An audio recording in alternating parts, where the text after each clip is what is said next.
I talk about my OCs a lot, but I've never actually made a dedicated video about them. Not just who they are, but the story they inhabit and the ties between them. To be honest, I just didn't really think there was a demand to hear about them in depth. We all know how rough it can be out there for OC artists, but with Art Fight, just around the corner, it seems like the right time. It would just be so nice if whenever I mention them offhand or in other videos, that info doesn't have to be floating in space with no available context. I mean, I have an unveil, but that's more steps for you guys. Better to not make you go to a whole different website. Because I'm thoughtful like that. I'll have you know, I work in customer service. Okay, even I'm getting impatient now. Let me info dump about my brain, kids. Also, my friggin' gosh, these designs need an update. First of all, I decided I need a before and after type thing because both changed so drastically from the start of the series. Mavis's first design is actually fine, I just need to draw the second one, but Lucy? I don't know what I was thinking, this is not it. But anyway, I think that's the main reason a lot of us struggle to get people interested in our characters in the early stages. Without already existing media that tells a story to get invested in, it does naturally beg the question, why should I care? I'm willing to bet your OCs aren't as boring as public interest will lead you to believe. They're just strangers. This is especially exasperated in cases like mine, where they're just regular people living in the regular world, and I can't really rely on crazy original designs or world-building elements to draw intrigue. The End Was New is a queer romance set in the 1960s by my partner and I. It's about two people, Lucy and Mavis, who were sent back to their teenage years after death in old age, being inexplicably given the chance to live the lives they truly wanted. That is, if they're brave enough to take it. That's right, folks, this baby is character-driven. At least I think. I'm still so confused about the difference, to be honest. At first, the inciting incident being time travel was the only fantastical thing that really went on, but we decided it would fix a lot of roadblocks and be a lot more interesting to lean into the genre of magical realism beyond that. Now whenever Lucy and Mavis touch, there's a chance that a psychic link will be triggered and one will see the other's memories from before the timeline reset through their eyes. This was a game changer structurally because it made it so I could combine the process of sharing expository information visually with the audience and within the narrative to each other for the past future, if that makes sense. Another thing we're playing around with is them feeling their causes of death in moments of stress. Lucy could suddenly feel very weak and have a nasty cough because she died of lung cancer, and Mavis struggles with confusion and frightening lapses in reality because they had dementia. Eventually, as they get more settled into the new timeline, these symptoms subside. Something else I want to talk about throughout the video is what we drew inspiration from in terms of the characters, vibes, overall themes, etc. Because I love when other artists and writers talk about that. It's funny because the influences we used to help this thing take shape actually came quite a bit later in its development. That's because The End Was New wasn't a narrative series at first, it was actually a roleplay. Back in quarantine times, my friends got really into character roleplay, and I wanted to try my hand at running one myself, so I came up with the premise of going back in time as yourself to get a second chance to do things differently, and everyone just made their little guys to play with using that template. Eventually it pittered off, everyone just got bored and moved on, but my partner and I were really into it. At a certain point, most of the Discord server was just us talking to each other. We too eventually had to stop and tend to our lives, but we would always talk about our characters randomly, what they do in certain situations, their opinions, how their romance would unfold, etc. Before we knew it, we had pretty much built a plot and cast of characters entirely different from the roleplay just from our conversations. What I'm basically doing now is stitching all those ideas together into a coherent series of events. I found in really considering what greater purpose these plot points are meant to serve, I'm thinking a lot about stories where characters must choose between fighting to move forward and letting the oppressive stagnation of their worlds consume them. I love the importance of human connection as the only thing you can always hold on to in the amazing digital circus. And the internal struggles of accepting ego death to revive your dying soul in I Saw the TV Glow are, Certainly present, to say the least. Anyway, something that my partner and I have been both heavily inspired by thematically is music. One of the main songs, in fact, kind of the main song I associate with The End Was New, is When I Was Done Dying by Dan Deacon. I wish I could play some for you, but it's just this beautiful, unbroken melody about continuous death and rebirth of oneself in this never-ending cosmic dance. I think my favorite verse is, "And the earth looked at me and said, wasn't that fun? And I replied, I'm sorry if I hurt anyone, and without even thinking, cast me into space. But before she did that, she wiped off my own face. She said, better luck next time, don't worry so much." Fun fact, we originally wanted to make this an indie animated series. Then, for several reasons boiling down to not wanting to perish in a burning pile of unrealistic expectations and tears, we switched gears and are now presenting you a webcomic. But when it was conceptualized to be a show, When I Was Done Dying was supposed to be the theme song. In spirit, it still is. When I talked to my partner about what kinds of songs sparked their imagination for The End Was New, they zeroed in specifically on Penelope Scott's Charlotte's Hymn and Girls Always Right. Both Lucy and Mavis are AFAB, or assigned female at birth, so something my partner often brings to the table is examining their experiences with the contradictory and often frightening expectations of being a girl. Womanhood in general is a big theme for both of their arcs.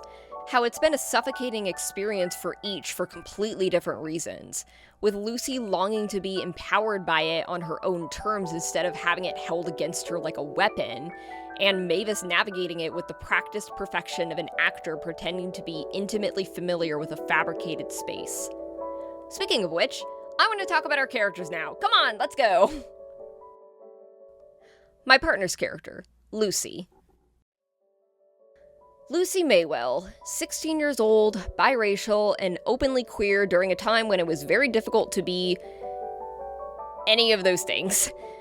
She's hyper and impulsive, blunt, and even crass, but there's also a strong vulnerability to her. Lucy was a pretty heavy smoker most of her life, mostly reefer, hence, passing away from lung cancer. Before the point that marks the timeline reset, so her actual past, Lucy pretty much became the de facto caregiver of her little half-sister, Martha. Her mother was irresponsible and selfish, leaving them to their own devices a majority of the time in favor of spending time with a seemingly never-ending stream of crappy boyfriends. Some of which, unfortunately, took a liking to Lucy. Luckily, nothing ever actually ended up happening, from them at least, but you may have guessed by the Charlotte's Hymn mention that Lucy's story does deal with being taken advantage of in that way. She physically developed fairly early on and is also already forced into an adult role by having to provide for her little sister. Lucy is a femme girl at heart. She wishes she could feel safe wearing noticeably feminine clothes and makeup to make her stand out and be confident. But it's less scary to cover up in plain, utilitarian fashion to avoid attention being drawn to her body. She also longs to grow out her hair, which, at the start, she keeps cropped short. Not just because of her complex anxieties with femininity, but as retaliation against her mother for forcing her to straighten her hair. Lucy is Mexican-American on her father's side, who left when she was a baby. If you were to ask Lucy's mother, her dad was a horrible man, and that's why she can't stand for her daughter to have his curls. But especially as Lucy gets closer to the truth of why he really left, she knows this strange rule has much more to do with being the only person of color in her household. And so, of course, Lucy found a way to grant her mother's wish in the most monkey's paw way possible. Some details about her previous adult life are that she worked as a bartender, then moonlighted as the singer in a local cover band to make ends meet for her and her little boy, Michael. Michael wasn't actually of her own womb, but I'm gonna leave that explanation a mystery for now because I'm not sure yet if I want those circumstances to be a reveal or established information. Lucy loved him very much and always strived to be the mother she wished that she had, but her unresolved trauma made that really difficult. I'll end this section with some basic fun facts about her interest. Lucy is a pretty active person, which is funny because her sports skills blow pretty hard. She enjoys weightlifting and just generally spends a lot of time walking around through neighborhoods and the woods. She just likes being able to turn her brain off and drift around for a bit. For pretty much the same reason, she loves losing herself and listening to records, and also sings and plays guitar herself. She's also a proficient fighter, but that's more out of necessity. Lucy's best and, for the longest time, only friend is Derek, a smart, easygoing boy who's the kind of guy that genuinely finds any random stranger to be the most interesting person he's ever met. She knows everything about him, but he barely knows anything about her, and that's the way she's convinced herself that she likes it. My character, Mavis. Mavis is incredibly difficult to talk about comprehensively. She changes so much over the course of the story that it's difficult to discern which sides of her to present as establishing information. Let's start with basics, though. She's a devout Christian, one whose dad is a pastor no less, and she's also queer. Her family and almost her entire social life revolve around the church, valuing a conformity she can't achieve at her core. So she hides away in the performance of who she's supposed to be until even she doesn't know who she really is. As far as she's concerned, for a long time, who Mavis is to herself is irrelevant. She's a friend, a daughter, a wife, a mother, and a follower of Christ. And that's all she needs to know as she looks straight ahead and keeps moving. Although she's pretty much mastered this social camouflage, it was a learned behavior. She struggled significantly when she was younger to step into a persona that seemed acceptable, and her parents even consulted with a doctor at some point. Surprisingly, it was her mom that really took charge in tamping all this down. Her dad wasn't accepting at all, not even a little bit, but he was always much softer in his approach. Eventually, she got the hang of it and even found herself going steady with a handsome boy who everyone agreed was a good Christian catch. Hank was an anchoring presence in her life. She never really loved him in that way, but as an authoritative man with traditional values, she saw their marriage as an advantageous arrangement that kept her on the straight and narrow. No pun intended. But as is the case with classic 20th century misogynist, there's a dark entitlement bubbling under the surface. And the more it reveals itself with Mavis and Lucy's growing friendship, the more danger they're in. The one true happiness she ever got out of her relationship with Hank is their 3 children. Despite everything, Mavis truly found meaning in being a parent, and her biggest trauma is ultimately failing them as she tried desperately to hold on to a rapidly fraying safety net of masks together. When it comes to Mavis, I really wanted to lean into the vibe of quiet domestic horror. Okay, not like horror, but like the existential feelings of it. But either way, the terrifying consequences of nonconformity playing tug of war with the feeling that suburbia is eating you alive. Think Shirley Jackson, who you'll probably recognize from The Lottery if you've ever been to an American high school.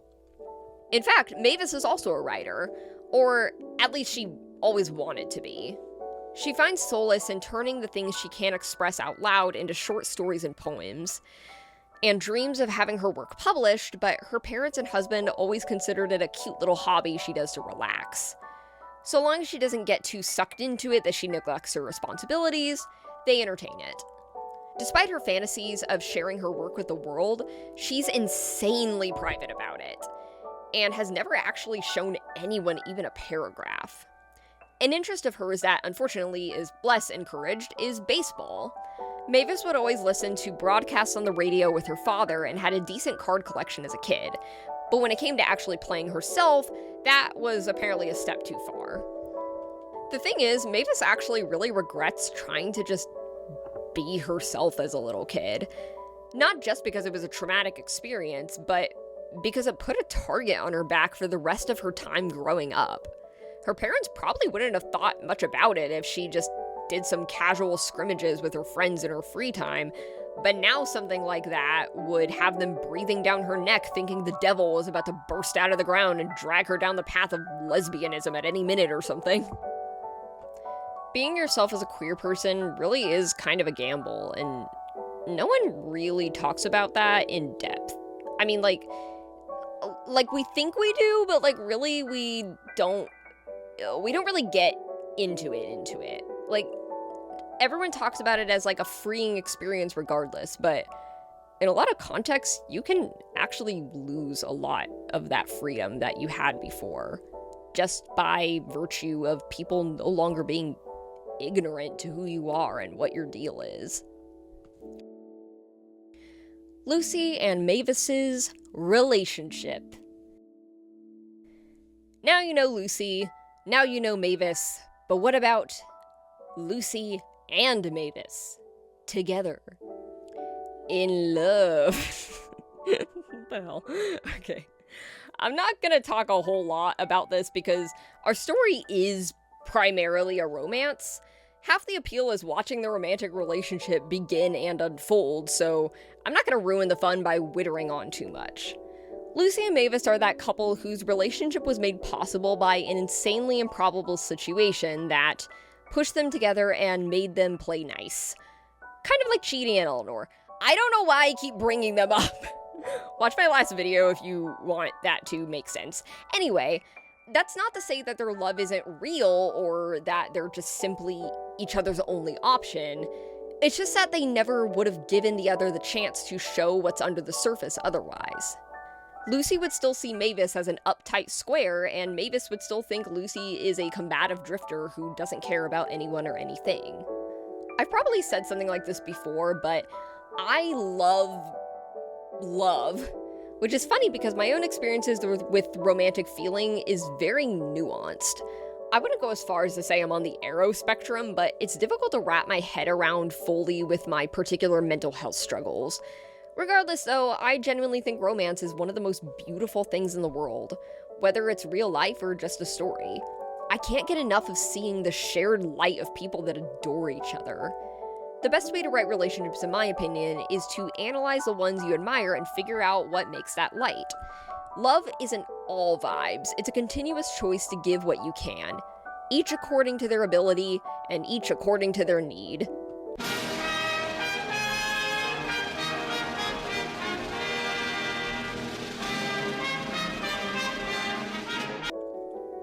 Lucy has had to fend for herself for most of her life. Not even her own mother puts her first.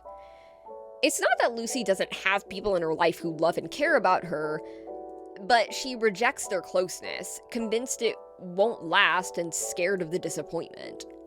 This is kind of hard to explain, but what made it easier to let Mavis in is that it low-key happened by accident. Lucy stuck herself to Mavis like a barnacle as soon as she realized they shared the whole timeline situation, because she thought it'd be fun to rattle her. She didn't really want to be friends at first, and didn't even 100% buy the fact that she was still alive in the first place, so the stakes were out the dang window. But then Mavis wasn't running.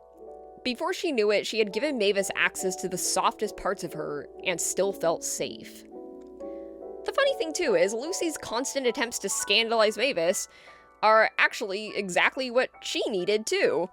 Mavis was taught that it was only acceptable to look and act a certain way, and that any deviation from that was shameful. Lucy seeing that it isn't what Mavis wants and pulling her out of it by force absolves her of that guilt.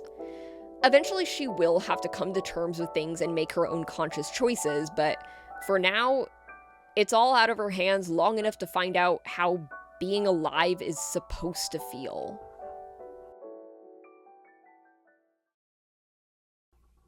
Alright, now there's a lot, and I mean a friggin' lot, I didn't talk about.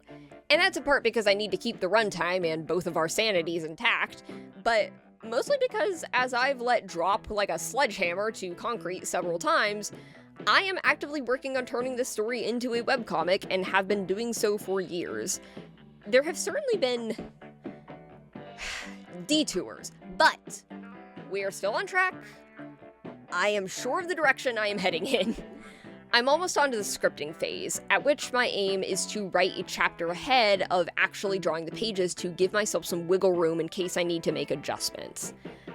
I don't know why while writing this I struggled so hard to explain that, but I hope you guys got the gist. Either way, in the meantime, I'm gonna keep talking about and making art for The End Was New. So regardless of when I can officially get the story out, you're gonna be seeing a lot of these too. If you guys have any questions about Lucy and Mavis, or the story in general, or even other characters I may have mentioned elsewhere that you remember, bonus points to you, please ask them. I am dying to answer. I love talking about these people. Oh my gosh. Also, tell me about your OCs, but honestly, y'all are so great about doing that anyway. I know I don't always reply directly, but I still read the comments and really like hearing about them. The next video is something I've been cooking up for a while and is pretty different from anything I've done so far. Super excited, stay tuned for that. Have fun during art fight, prepare now. Alright, bye!